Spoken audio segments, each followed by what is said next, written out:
If you're on the roof, turn around, turn around. Some construction work in the arena means Jeez, I'm never sure if that's...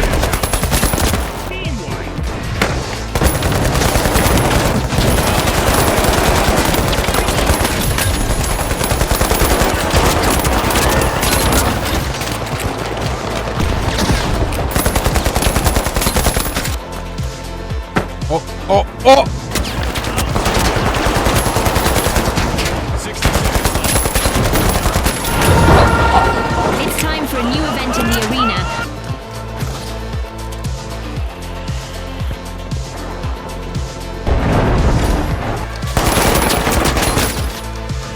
Woo-hoo! Let's go! Get that backup loadout. I want to... Hey guys, Don here, back with another video.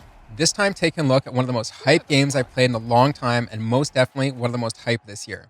So here we have the finals. This is an arena-based FPS where you fight in teams of 3, and I've got to say, it's so refreshing from the constant flood of battle royales.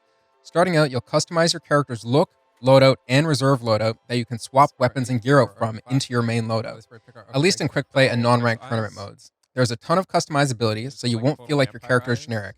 I'm actually a big fan of current customization options and can't wait to see even more skins, accessories, and styles to make your character unique when the game releases.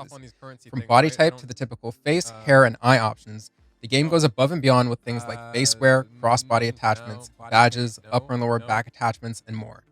The UI is easy to use, and I like how your items are displayed right there in a list beside your character. It makes designing your character a breeze. I actually ended up getting into designing my characters much more than I thought I would.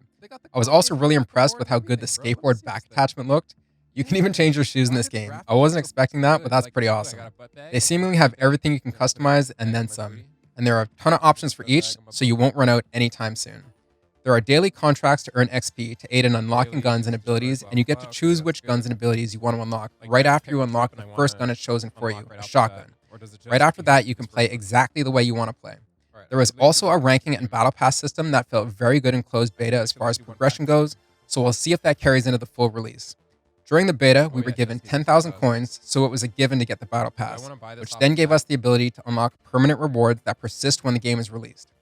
Getting into the game modes, the difference between quick play and the 2 tournament modes is that in quick play you are in a single 3v3v3 match with unlimited respawn coins, whereas in the non-ranked tournaments you have limited respawn coins.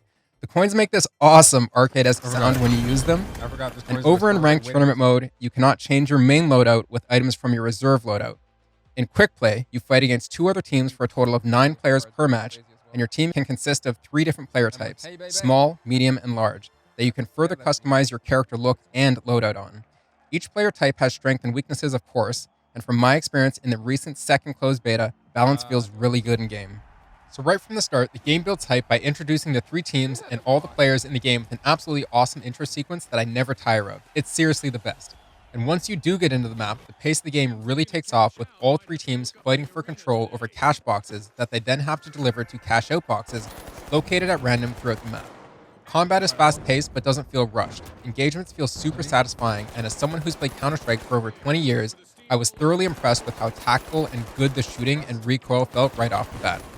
To add to the fast pace of the game, you're able to resurrect teammates by holding down E near their statue or hitting E once to grab their statue as you try running to a safe spot to be able to get the res off. Being able to get a sneaky res off or stop an enemy from resing their teammate is ultra satisfying. You also have the choice of equipping a defibrillator that you'll need to charge first but gives you an instant res once you're at your teammate's statue. The sound mix in the game is also amazing, with every sound being audible and clearly identifiable, which really helps when things get a little intense. Not only is the gunplay and audio amazing in the game, but the graphics are awesome too. Unfortunately for me, the game didn't run very well on my computer with an overclocked 3950X and a GTX 2070, so everything you're seeing in this video is on low graphics. Nonetheless, it still looked good and played well.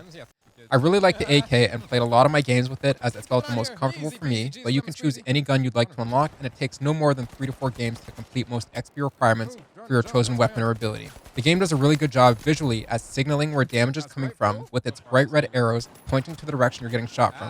I find in some other games it can be harder to tell exactly which direction you're getting shot from. I also tried out the revolver, which was a little harder to use, and then the SR-84 sniper rifle that was a ton of fun to play. It kind of felt like using a scout in Counter-Strike, quick shooting and agile movement. It was super fun, and I can see trick shots definitely becoming a thing with this. Once you get a feel for it, it's awesome to just blast around the map with a light character choice, trying to quick scope anyone and everyone. I had a blast with it and spent a ton of time on the sniper rifle when not using the AK.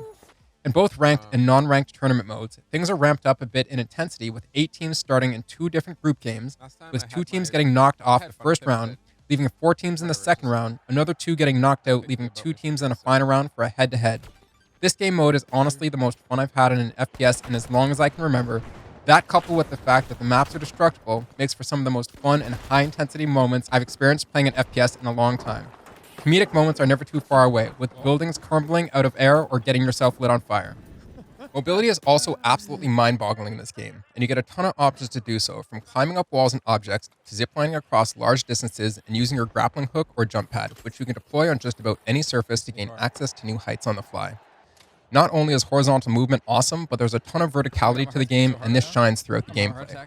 Sliding when you're running feels smooth and fluid too, and your ability to get in and out of intense situations with how smooth the movement feels is top tier. Overall, I can say that I didn't expect to have so much fun playing the game during this beta, and my very small list of complaints are far outshined by the many positives of this game. On top of core FPS mechanics like shooting and movement feeling spot on, there are a couple last big things to shout out about the finals that makes it feel really unique, and those are the maps and how on top of being destructible, you can go practically anywhere on the map, which makes gunfights an absolute blast. The wild unpredictability of engagements, which keeps you on your toes from start to finish, and also especially the in-game commentators that make every interaction fun and engaging and makes the game feel more like a live competition, which is just awesome. I've never experienced anything like that in FPS before, and I think it's absolutely one of the coolest aspects of the game. It'd be awesome if the in-game commentary is something that can be turned off for actual live competitions, and also maybe they could eventually add more unique commentator voices. I can confidently say that every single match I played was a ton of fun, and I'm 100% looking forward to when the game releases. I wish I'd gotten more time with the beta because in my opinion, this game is truly 10 out of 10 and one of the best games I've played this year. It adds a breath of fresh air and excitement to the FPS genre that is much needed amongst the constant swarm of Battle Royale games. I really do think when the finals releases, it's going to contribute to some of the most hype moments in FPS gaming, and I can't wait to watch some of the tournaments that feature it. So if you haven't heard of this game yet or didn't get a chance to play it in either one of the betas, definitely slap the finals on your Steam wishlist and get ready to experience what I think is going to be one of the most awesome FPS games of 2023 if it stays true to its supposed yet unannounced release date sometime later this year. If you did get a chance to play in either beta so far, drop your thoughts and experiences with it in the comments below, and that'll be it for me. Be sure to like, share, and subscribe to the channel for more videos like this, and you can catch me on my live streams at the links in the description below. Woohoo! Let's go!